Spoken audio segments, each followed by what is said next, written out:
प्यारे दोस्तों, इस कायनात में इंसान के लिए अल्लाह ताला ने कई तरह की आजमाइशें रखी हैं और इन आजमाइशों के पीछे एक खास हिकमत है।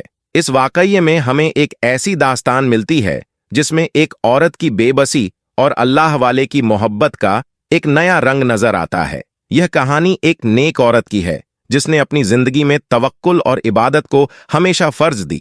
जब एक अमीर शख्स ने उस पर झूठा इल्जाम लगाया तो उसके ईमान और अल्लाह पर भरोसे ने उसे मुसीबतों से बचाया। एक समय की बात है, एक छोटे से गांव में आरजू नाम की एक नेक औरत रहती थी। उसका जीवन अपने पति अशर के साथ बहुत अच्छा था। अशर गांव के सरपंच थे और उनकी ईमानदारी और जकात के लिए उन्हें सब लोग प्यार करते थे। आरजू एक आम घर में रहती थी, लेकिन उसका दिल बहुत बड़ा था। वह हमेशा दूसरों की मदद करने में यकीन करती थी। आरजू का दिन सुबह की नमाज के साथ शुरू होता था। वह फज्र की नमाज अदा करती, अल्लाह से दुआ करती और फिर अपने घर के कामों में लग जाती। उसकी सख्त मेहनत और ईमान की वजह से गांव के लोग उसकी बहुत इज्जत करते थे। आरजू के जीवन में खुशियां थीं, लेकिन एक दिन अशर की अचानक मौत ने सब कुछ बदल दिया। उनकी मौत आरजू के लिए एक बड़ा धक्का था। उसने अपने पति की यादों को अपने दिल में बसाए रखा और उनकी विरासत को आगे बढ़ाने की नीयत बांध ली। वह जानती थी कि अब उसे अकेले ही अपनी जिंदगी को संभालना है, क्योंकि अल्लाह ने उसे औलाद नहीं दी थी और न ही आसपास कोई रिश्तेदार था जिससे वो मदद ले सकती। अशर की मौत के बाद आरजू को बहुत मुश्किलों का सामना करना पड़ा। गांव वाले उसके लिए रहमत दिखाते थे, लेकिन अकेलापन उसे और भी ज्यादा परेशान करता था। उसने अपना समय अल्लाह की इबादत में बिताना शुरू कर दिया। वह रोज सुबह उठती, नमाज अदा करती और अल्लाह से अपने पति की रूह की शांति की दुआ करती। आरजू ने अपने पति की यादों को संजोए रखा। वह उनके साथ बिताए हुए खूबसूरत पलों को याद करती और यही उसे जीने की ताकत देता। लेकिन फिर भी गांव में उसे कुछ लोग ताने मारने लगे। उन्हें लगता था कि आरजू अकेली है और शायद वह किसी और रिश्ते की तलाश में है। आरजू ने इस बात को नजरअंदाज करने की कोशिश की। उसने अपने जीवन में सब अच्छा बनाए रखने की पूरी कोशिश की। उसे अपने पति की बात याद थी, आरजू, हमेशा सच्चाई और नेकियों के रास्ते पर चलो, अल्लाह हमेशा तुम्हारे साथ होगा। आरजू की जिंदगी में कुछ बदलाव आया जब एक अमीर आदमी जिसका नाम आदिल था गांव में आया। आदिल एक अमीर और चालाक इंसान था। उसने आरजू की खूबसूरती और उसकी नेकियत को देखा और उससे बात करने के तरीके ढूंढने लगा। वह उसे अपने धन और ताकत के जोर पर अपनी जिंदगी में लाना चाहता था। आदिल ने पहले तो आरजू से दोस्ती करने की कोशिश की, लेकिन वह उसे नजरअंदाज करती रही। आरजू का ध्यान सिर्फ अपने पति की यादों और अल्लाह की इबादत पर था। उसने कभी नहीं सोचा था कि वह किसी और से रिश्ते में बंधेगी, लेकिन आदिल ने हार नहीं मानी। उसने गांव के कुछ लोगों को आरजू के खिलाफ भड़काना शुरू किया। वह उनके सामने यह बात फैलाने लगा कि आरजू शायद अपने पति के बाद अकेली हो गई है और अब वह किसी और का इंतजार कर रही है। यह सुनकर कुछ लोग आरजू को ताने देने लगे और वह परेशान होने लगी। एक दिन वो रास्ते से कहीं जा रही थी। आरजू ने रास्ते में एक चोटिल कुत्ते को देखा। उसका शायद कोई एक्सीडेंट हुआ था। वह कुत्ता बहुत ही कमजोर और दुखी था। उसका दिल पसीज गया और उसने उस कुत्ते को अपने घर ले जाने का फैसला किया। उसने उसे खाना दिया, पानी पिलाया और उसकी चोटों का इलाज किया। आरजू ने उस कुत्ते का नाम टफी रखा। टफी धीरे धीरे ठीक हो गया और आरजू का सबसे अच्छा दोस्त बन गया। टफी हमेशा उसके साथ रहता, उसकी हर बात सुनता। आरजू को टफी के साथ रहकर अपना गम भूल जाता। उसे अकेलापन महसूस न होता। उसे लगता था कि यह कुत्ता उसके साथ है, जो उसकी बातें सुनता है और उसे समझता है। आरजू और टफी के बीच एक गहरा रिश्ता बन गया। वह दिन भर टफी के साथ खेलती और उसे अपनी खुशियों और दुखों के बारे में बताती। टफी हमेशा उसके साथ रहता, लेकिन वो कभी भी उस कमरे में नहीं गया जहां आरजू नमाज पढ़ती थी। आरजू ने टफी को सिखाया था कि वह उस पवित्र जगह पर नहीं जाए। कुछ दिन बाद आदिल ने आरजू के घर से एक कुत्ते की आवाज सुन ली। क्योंकि आरजू ने कभी भी कुत्ते को घर से बाहर न निकलने दिया था, तो किसी को नहीं पता था कि उसके साथ कोई कुत्ता रहता है। आरजू की खुशी कुछ समय तक ही रही। आदिल ने आरजू के खिलाफ अपने आरोपों को और भी बढ़ा दिया। उसने गांव के कुछ लोगों को बहकाया कि आरजू कुत्ते के साथ बुरी हरकतें कर रही है, यानी कि बदकारी करती है। यह सुनकर गांव वाले हैरान रह गए। पहले तो कोई यकीन नहीं कर रहा था, लेकिन धीरे धीरे अफवाहें फैलने लगीं। गांव के लोग आरजू को ताने देने लगे। लोग उसके घर के बाहर इकट्ठा होकर उस पर आरोप लगाने लगे। आरजू ने खुद को शांत रखा, लेकिन उसका दिल टूट गया। उसने अल्लाह से मदद की दुआ की। हे अल्लाह, मुझे इस मुश्किल समय से निकालो, मुझे अपनी सच्चाई साबित करने का मौका दे। गांव में एक जाने माने आलिम और अल्लाह वाले थे, जिन्हें सब लोग मानते थे। वो वहीं रहते थे। गांव के लोगों ने उनके पास आरजू की शिकायत की और कहा कि उसे सजा दी जानी चाहिए। अल्लाह वाले ने आरजू को बुलवाया और उससे पूछा कि क्या सच में उसने ऐसा कुछ किया है। आरजू ने अपने आंसू पोंछते हुए कहा, मैं एक नेक औरत हूं, मैंने हमेशा दूसरों की मदद की है, मेरे ऊपर लगी तोहमत झूठी है, मैं सिर्फ अपने अल्लाह की इबादत कर रही हूं। अल्लाह वाले ने समझा कि इस मामले में गहराई से जांच करनी होगी। उन्होंने उन सभी लोगों को बुलाया जिन्होंने आरजू पर इल्जाम लगाया था। जब उन्होंने इन लोगों से पूछा कि कुत्ते का रंग क्या था, तो कोई कहता था काला, कोई लाल और कोई खाकी। यह देखकर अल्लाह वाले ने सोचा कि यह सभी लोग झूठ बोल रहे हैं। अल्लाह वाले ने टफ़ी को बुलवाया और उसे सबके सामने कर दिया। सभी कुत्ते को देखकर हैरान हो गए कि इसका रंग तो मिला जुला सा है। सब लोग चौंक गए। अब बारी थी गवाही की। अल्लाह वाले ने कहा, अब मुझे ना इस औरत की बात सुननी है और न तुम लोगों की। अब अगर यहां कोई बोलेगा तो ये कुत्ता, सभी कहने लगे कि कुत्ता कैसे गवाही दे सकता है। लेकिन अल्लाह वाले ने कहा, जब कोई बेगुनाह होता है तो अल्लाह उसकी मदद करता है। उन्होंने टफ़ी से कहा, तुम्हें बोलना है कि क्या आरजू ने तुम्हारे साथ कुछ बुरा किया है। टफ़ी ने अल्लाह के हुक्म से बोला, यह औरत एक नेक इंसान है जिसने हमेशा मुझे प्यार दिया। उसने मुझे कभी नहीं छोड़ा और हर वक्त मेरी देखभाल की। यह सुनकर सब लोग चौंक गए और उन्हें शर्म आ गई। गांव में माहौल बदल गया। लोग अपनी गलती को समझने लगे। उन्होंने अपनी आंखों के सामने सच्चाई देखी। आरजू की ईमानदारी और उसकी भलाई ने सबको चौंका दिया। अल्लाह वाले ने गांव वालों को समझाया, जब तुमने इस औरत पर झूठा इल्जाम लगाया तो तुमने न सिर्फ उसकी इज्जत को मिट्टी में मिला दिया, बल्कि तुमने अल्लाह के सामने भी पाप किया। आरजू ने देखा कि लोग उसे देखकर शर्मिंदा हो रहे हैं।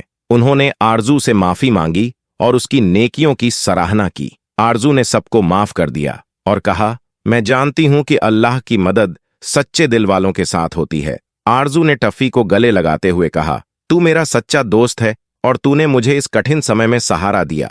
टफ़ी ने उसकी बात समझी और अपनी पूंछ हिलाई। यह पल आरजू के लिए बेहद खास था। टफ़ी सिर्फ एक कुत्ता नहीं था, बल्कि आरजू का सच्चा साथी बन चुका था। उसने आरजू की जिंदगी को खुशियों से भर दिया और उसे यह एहसास दिलाया कि अकेलापन किसी के लिए भी अच्छा नहीं होता। इस कहानी से हमें यह सीखने को मिलता है कि हमें कभी भी किसी पर झूठा इल्जाम नहीं लगाना चाहिए। अल्लाह की रहमत हमेशा अपने नेक बंदों के साथ होती है। अगर हम सच्चे दिल से अल्लाह की इबादत करते हैं तो वह हमारी मदद जरूर करेगा। आरजू की तरह हमें भी अपनी इबादत और नेकियों पर कायम रहना चाहिए, क्योंकि अल्लाह सच्चे दिल वालों की मदद करता है। हमें अपने दिल में सच्चाई और ईमानदारी को बसाना चाहिए, क्योंकि यही हमें एक सच्चा इंसान बनाती है। हमारी नेकियां और इबादत ही हमारी पहचान बनाती हैं और अल्लाह की रहमत हमेशा हमारे साथ होती है। हमें अपने विश्वास को बनाए रखना चाहिए और अपने अल्लाह से कभी भी दूर नहीं होना चाहिए। अल्लाह हमेशा हमारे साथ है, हमें बस उसका ध्यान रखना है। आरजू की नेकियों ने न केवल उसे बचाया, बल्कि गांव के लोगों को भी सच्चाई का पाठ पढ़ाया। अल्लाह की रहमत से सब कुछ ठीक हो गया और आरजू ने एक बार फिर से अपनी जिंदगी को संजोया। गांव में आरजू की इज्जत और भी बढ़ गई। लोग उसे देखकर सीखने लगे कि सच्चाई और नेकियों का रास्ता हमेशा सही होता है। कठिनाई चाहे कितनी भी हो, अगर हम सच्चाई के रास्ते पर चलते हैं तो अल्लाह हमारी मदद करता है। आरजू ने अल्लाह के प्रति अपने विश्वास को बनाए रखा और हमेशा सच्चाई का साथ दिया। उसकी मेहनत और ईमानदारी ने न केवल उसे बल्कि पूरे गांव को सच्चाई का पाठ पढ़ाया। और इस तरह आरजू की कहानी खत्म होती है, लेकिन इसका संदेश हमेशा के लिए हमारे दिलों में बसा रहेगा। इसलिए आइए हम सब मिलकर सच्चाई और नेकियों के रास्ते पर चलें और अपने अल्लाह की इबादत करें।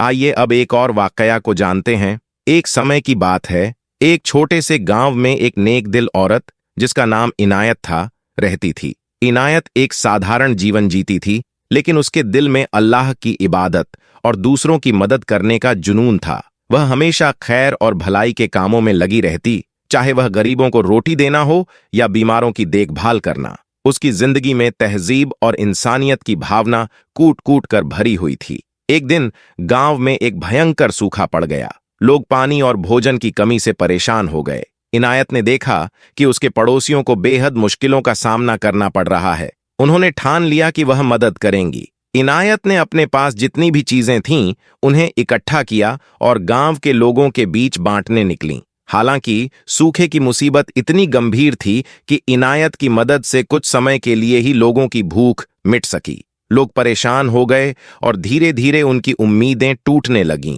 लेकिन इनायत ने कभी हार नहीं मानी। उन्होंने अल्लाह से दुआ की, या अल्लाह, मुझे ताकत दो ताकि मैं अपने लोगों की मदद कर सकूं। उनका ईमान और उम्मीद कभी कम नहीं हुई। कुछ दिनों बाद इनायत एक दिन जंगल में जा रही थी। तभी उन्हें एक बड़ा झरना दिखाई दिया। यह एक कभी भी न देखा गया नजारा था, जहां पानी की धारा बह रही थी। इनायत ने अल्लाह का शुक्र अदा किया और तुरंत गांव वापस लौटकर लोगों को इस झरने के बारे में बताया। उसकी खुशी का ठिकाना न रहा। जब गांव के लोग उस झरने तक पहुंचे तो उनकी आंखों में आंसू थे। अल्लाह ने उनकी मदद की थी। सभी ने मिलकर पानी इकट्ठा किया और उस झरने की मदद से, या कहें अल्लाह की रहमत से, सूखे की मुश्किल खात्म हुई। अब लोग वहां से पानी लाकर इस्तेमाल करने लगे। इनायत की मेहनत और ईमानदारी ने सभी को एक साथ कर दिया। गांव के लोग एक दूसरे की मदद करने लगे और एक बार फिर जीवन आम होने लगा। लोगों ने इनायत को अपना नायक माना और उसकी इबादत की तारीफ की। इखलास और मदद की भावना ने गांव में एक नई रौनक ला दी। गांव में अब हर कोई एक दूसरे के लिए खड़ा होने लगा। उन्होंने इनायत की मिसाल को अपने दिलों में बसा लिया और अल्लाह की राह पर चलने का वादा किया। इस कहानी से हमें यह सीख मिलती है कि अल्लाह की मदद हमेशा अपने नेक बंदों के साथ होती है। जब हम दूसरों की मदद करते हैं और सच्चे दिल से दुआ करते हैं तो अल्लाह हमारी मुश्किलों को हल कर देता है। इनायत की कहानी हमें याद दिलाती है कि अल्लाह की रहमत कभी भी निहायत ही अनायास रूप से आ सकती है। बस हमें अपने ईमान और मेहनत पर विश्वास बनाए रखना चाहिए। अल्लाह हमेशा अपने सच्चे बंदों की मदद करता है और यही हमारी सबसे बड़ी ताकत होती है। इस तरह इनायत ने न केवल अपने गांव को मुश्किल से निकाला, बल्कि उसने यह भी साबित किया कि अल्लाह की मदद उन लोगों के साथ होती है जो अपने दिल में सच्चाई, दया और नेक इरादे रखते हैं। इस्लाम में सब्र को बहुत अहम खसलत माना गया है। कुरान में कहा गया है, या ए उन लोगन जो ईमान लाए हो, सब्र और सलाह से मदद मांगो। हकीकत में अल्लाह सब्र करने वालों के साथ है। हजरत मोहम्मद सल्लल्लाहु अलैहि वसल्लम ने भी कहा है, सब्र ईमान का आधा हिस्सा है, जो इस बात को जाहिर करता है कि सब्र का इस्लाम में कितनी अहमियत है। सिर्फ केवल मुश्किलात का सामना करना नहीं है, बल्कि खुशियों में भी सब्र बनाए रखना है। सब्र का मतलब सिर्फ बुरे समय में सब्र रखना नहीं है, बल्कि यह एक मुस्बत रवैया अपनाना भी है। जब कोई मुसलमान सब्र करता है तो वह अल्लाह की मदद और रहमत का गवाह बनता है। यह एक ऐसी स्थिति है जहां वह अपनी मुश्किलों को खुद पर हावी नहीं होने देता, बल्कि अल्लाह पर एतमाद रखते हुए मुश्किलात का सामना करता है। इसके अलावा सब्र को अदा करने का मतलब है कि हम अपने आसपास के लोगों के प्रति भी सब्र रखें। हमें दूसरों के साथ भी सहनशीलता दिखानी चाहिए, चाहे वे हमारे दोस्त हों या खानदान के अफराद। इस्लाम में सब्र का यह पहलू हमें सिखाता है कि हमें एक दूसरे का सहयोग करना चाहिए और एक मुआशिरा के रूप में मुत्तहिद रहना चाहिए। एक और अहम बात यह है कि सब्र सिर्फ एक जाती खूबी नहीं है, बल्कि यह समाजी ताल्लुकात को मजबूत करने में भी मदद करता है। जब हम अपने परिवार, दोस्तों और समाज के बारे में सब्र दिखाते हैं तो यह आपसी मोहब्बत और समझ को बढ़ावा देता है। यह इस्लामी तालीमात का एक अहम हिस्सा है, जो हमें सिखाता है कि मुश्किलात का सामना कैसे किया जाए और दूसरों के साथ कैसे हमदर्दी और हिमाया किया जाए। इसलिए सब्र न केवल एक खूबी है, बल्कि यह एक जीवन का नजरिया है जो हमें हमेशा मुस्बत बनाए रखता है, चाहे सूरत हाल कैसी भी हो। अल्लाह ने सब्र करने वालों के लिए बेशुमार इनामात वादा किए हैं और यह हमें याद दिलाता है कि हर मुश्किल का एक अंत होता है और सब्र का फल हमेशा मीठा होता है। दोस्तों, कमेंट में हमें जरूर बताइएगा कि आपने इस कहानी से क्या सबक हासिल किया। उम्मीद करते हैं वीडियो पसंद आई होगी। इसे लाइक करते हुए दोस्तों के साथ शेयर करना मत भूलिएगा। आने वाली वीडियो में दोबारा आपसे मुलाकात होगी। तब तक के लिए अल्लाह हाफिज।